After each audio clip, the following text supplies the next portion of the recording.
Okay, so I have 5 slides to go through. You're welcome to taste while I go through my slides, and then we will discuss it a little bit. So I didn't make the wines. Chick Brenneman, the winemaker at the UC Davis Teaching and Research Winery, made the wines. I had the lovely role of being his sounding board and tasting partner. So let me get the clicker here going. So unfortunately, I only have the FPS selections here.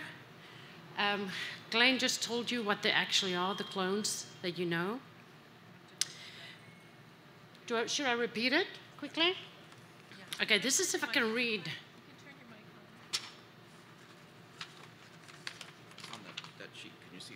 You read that. Okay, all right.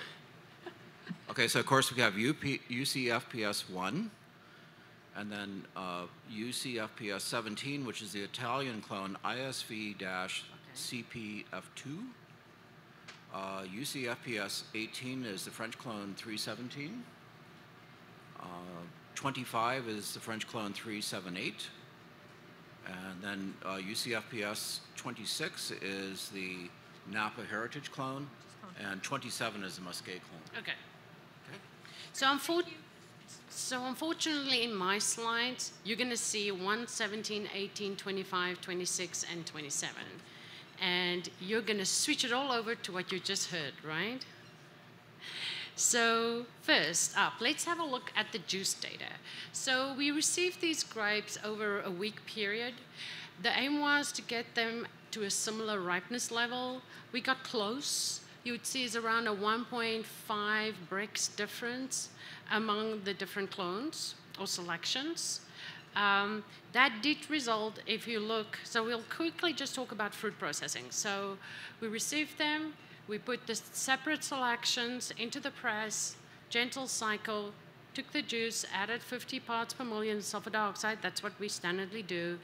We cold settle them overnight. 5 degrees is 41 degrees Fahrenheit. Rack them, split them into duplicates. So we did everything in duplicate. Our go-to yeast was QA23 from Lannemont. We fermented them at 15 degrees Celsius, that is 59 degrees Fahrenheit. And so it says a month, that's a copy and paste error. It's somewhere between more like 20 days that they finished fermentation. I'm showing you this. This is the fermentation profiles. What I want to show you is that, firstly, the reps were very, very similar. And secondly, that they really all fermented very similarly at a very similar rate. So that the differences you're seeing are not due to fermentation. They're really differences due to the grapes. There we go. So this is the wine data. So this is for the reps. You see the data for each rep. So what I want to show you here is the ripeness differences did result in alcohol differences in the final wines. It's less than 1%. So most studies will tell you the average consumer can't really perceive a difference in alcohol if it's less than 1%. However, a wine professional may be able to perceive it at less than 1%. It will give you, it does have an impact on the volatility of aroma compounds. It can have an impact on the hotness in the mouth, and obviously the alcohol aroma in the nose. The rest of the parameters were pretty similar. So as a scientist, I have to throw one busy graph at you, right? So what you're looking at is just a principal component analysis by plot. You can forget that part. Basically, what you're seeing there are the wines that you're tasting. They're marked as the FPS selections that I had, A and B, for the 2 reps. And I'm just put where the aroma compounds that they had the most of. And those wines that's closer together were more similar based on this analysis. Now, this is just a generic volatile screening. So it's mostly grape varietal compounds other than thiols, because thiols is a much lower level. You need very specific analysis for thiols, or methoxypyrazines. I did analyze for methoxypyrazines, none detectable in any of these wines. So if they're there, they're at very, very low levels. And then mostly fermentation aromas. That's what you will see here. If you look, selection 25 and 18, very similar. selection 17, 26, and 27 were more similar. And then clone 1 sort of on its own on the one side. These differences aren't due to basic chemical differences. And why I'm saying that, that didn't influence or drive the volatile differences you're seeing. Because clone 1 and selection 17 were actually very similar in basic chemical composition. They came in at the same ripeness, and they're very different as far as volatile profiles go. This is due to the grapes and fermentation esters forming. Okay. If you look at this, you would see, if you look at 17, 26, 27, they're in the right corner. That is really due to esters, fermentation esters. They have more fermentation esters, meaning, I'm wondering if you taste them, if you taste and also think they're more tropical, fruity forward than the other wines.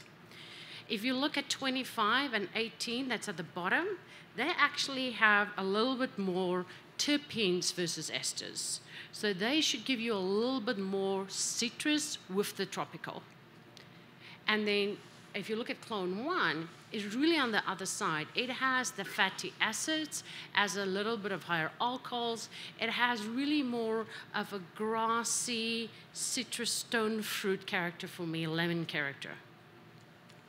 Would anybody agree or disagree with that? No, I absolutely agree. I've tasted the first two, and the first thing that came to mind was esters. These are tropical fruit aromas. Great. Yes. So nice that you can see that both technically and sensorially. Yeah, so it's really nice when you look at chemical data and it's sort of supporting what you're observing in the wines. So I definitely think it is some of the selections are closer together in how they express themselves in the wines than others. And it's very interesting that the most popular clone 1 is very different to the other clones that we looked at. It's more alcoholic. So it'd be very interesting for me to see when you guys complete this form about preference from 1 till how many are there? 6? Mm-hmm. Which ones you prefer, because I think it's difficult to decide between those that are very similar, but between the 3 groupings that you see, it'd be definitely personal taste, I think. Any comments?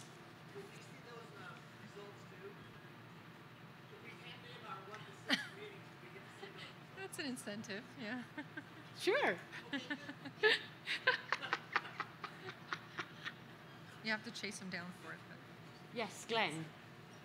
Could you talk about the Musque clone and whether or not it has terpene or muscat flavor, in your opinion? Okay, you want me to go more into... So I have my notes, and I quickly tasted them before I come up here to make sure that they still taste the way I tasted them last time. So for me, the Musque clone is 27 on my list here. So I found it to be pretty ester forward. But it really has also almost a stone fruit, lemon, citrus character for me as well. For me, it was a nice complex. It had many layers for me. It wasn't just tropical. It wasn't just fermentation esters. For me, really, it had a little bit of the lemony, stone fruit layers as well. A little bit of creaminess, lemoness. In the mouth, it's probably still one of the thinner with no oak, nothing else exposed, made straightforward. As a good acid finish that give it a finish. But, some of the other clones have, for me, a little bit more mouthfeel than that clone.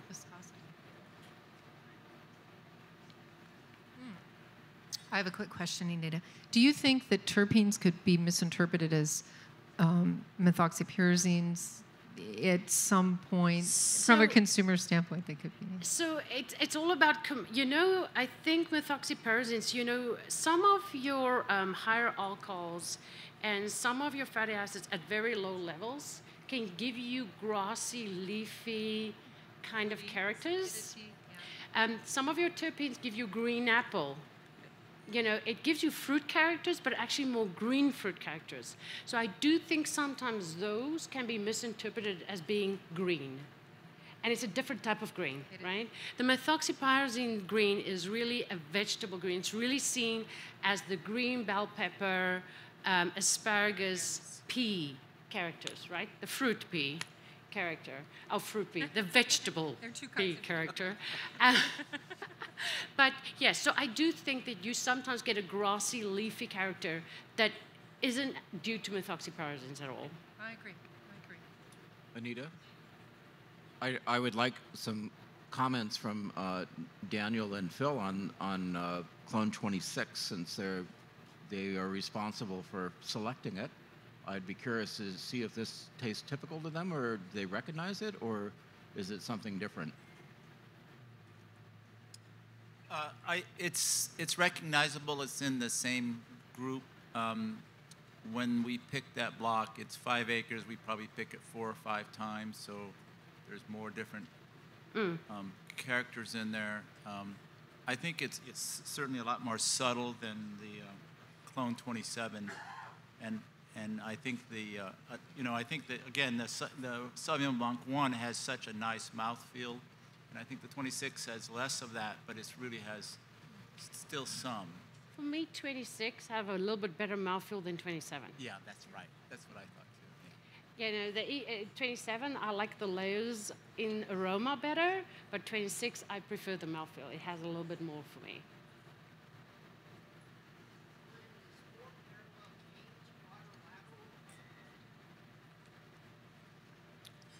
No, it's 4 parallel canes. It's like a modified Bouillot, right? It's not a divided canopy, that's for certain, because as it grows, the foliage kind of commingles.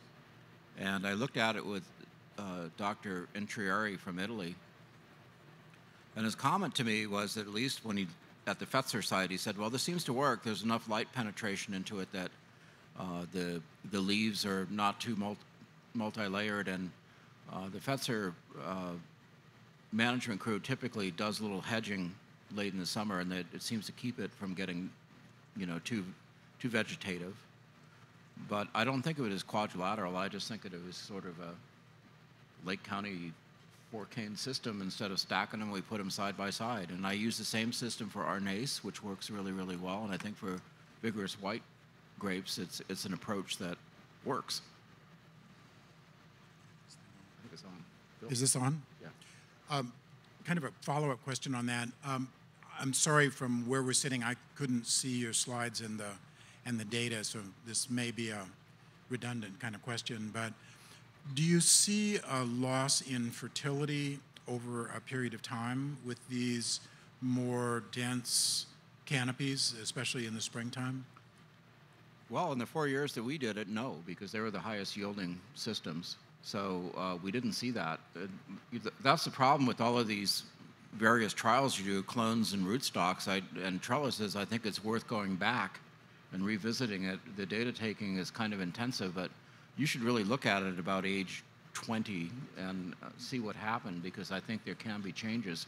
And with Sauvignon Blanc, we have another confounding problem, is that, as Jean-Michel said, they're not always the healthiest vines. They sometimes have problems with disease. And my working theory is that the cane pruning systems might end up with being healthier because you have less wood. Yeah. The reason I ask about the longer term is that oftentimes I see, particularly in Sauvignon Blanc and in specific with these dense canopies, a year about 7 and 8 of production, you start to see this kind of, kind of tapering off, and then sometimes they start to go down. Mm-hmm. And we didn't see that. You wouldn't have seen that, yeah. Yeah, we didn't see that happen. So maybe, David, you can talk about this, because we have stacked cane systems here in Lake County. What's your experience been with that? So I think, first of all, I think the cordon systems that are on a quad, even a bilateral, I think the key to getting consistent yields is opening them up for light, because there's so much shading if you don't, that I think that really contributes to the lack of fruitfulness in those buds that we're pruning to. So with cane prune systems, I think generally we get much more consistent year-to-year yields, because we're putting fresh wood and fresh buds down every year. The thing about the quadrilateral, if you will, cane prune system versus the stacked cane is that I like it better, because when you stack the canes, you're pulling off twice as many leaves on some of those shoots as you are on others, or 3 times if there are 3 canes stacked. But when they're side to side, what's difficult from a mechanization standpoint is you still have to reach into the middle. You got to get into. So there's still a lot of handwork involved on that. But I think when we first went to a 12-inch separation, lateral separation of canes, we did that because we could still harvest that with a bow rod harvester. We didn't need a trunk shaker. But if you go much wider than that, then you're really looking at having to shake it from the trunk. And that's a whole different kind of apparatus. So we converted a number of blocks that were Cordon, Sauvignon Blanc to cane to increase yield. And I just say one of the issues is when you put that secondary level of canes up there and you leaf, you're really reducing the leaf area if you're hedging at the same height of those top shoots. So you really need to plan to have higher edging on there. So be careful of that. But it's especially in cooler climates like in Monterey, the Cordon just doesn't hold up very long. Okay, I know my time is up, and that is what. No, I have one quick question, if I Okay. may. Actually, I have a question. So for the stacked canes, would you be making multiple passes for harvesting in tries because of the difference in ripeness? Would you go through once and pick the top wire and go through again and pick the second wire? But you could get different levels of ripeness off one vineyard within a very... It's just one frantic event, and I see. everything goes out together, and There's no nuance to that. so. But you know, Known as harvest. it's interesting because in Bob Blue, when I told him there's going to be a difference of about 1 degree Brix, he said, "Hey, that's great because we want some of the green flavors and some of the ripe flavors." One fell swoop. So he likes that, and if you ever taste the Fetzer Bonterra wine, the Sauvignon Blanc, it is kind of by the numbers, as Bob says. It's got a little bit of greenness and a lot of ripeness, and it works. As I'm the one standing, I'm going to have the last word. I hope you all completed your 1 to 6, which clone you preferred, and I'm going to excuse myself. Great. Thank you very much, Anita. Appreciate it for the scoop on the making of all of these great wines that we're going to be tasting this afternoon.